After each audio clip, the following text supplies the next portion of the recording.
রাজধানীর মোহাম্মদপুর এলাকার সন্ত্রাসী চাঁদাবাজ ও ছিনতাইকারীদের আইনের আওতায় আনতে ৩ দিনের আলটিমেটাম দিলেন এলাকাবাসী।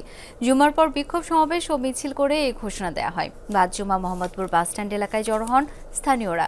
সন্ত্রাস, চাঁদাবাজ ও ছিনতাই সহ চলমান অরাজকতার বিরুদ্ধে অবস্থান কর্মসূচি ও বিক্ষোভ মিছিলে অংশ নেন সাধারণ মানুষ ও শিক্ষার্থীরা। তাদের অভিযোগ, ঢাকার অন্য এলাকার চেয়ে মোহাম্মদপুরে অপরাধ প্রচুর বেড়েছে, কিন্তু পুলিশ তেমন পদক্ষেপ নিচ্ছে না।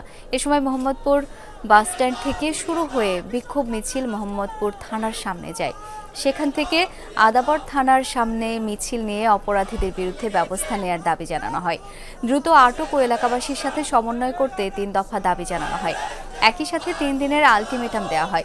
পদক্ষেপ ইতিবাচক না হলে থানা ঘেরাওয়ের মতো কর্মসূচি দেওয়ার ঘোষণা দেন স্থানীয়রা। ছাত্রদের সমন্বয় এলাকা ভিত্তিক বিট পুলিশ তৈরি করতে হবে।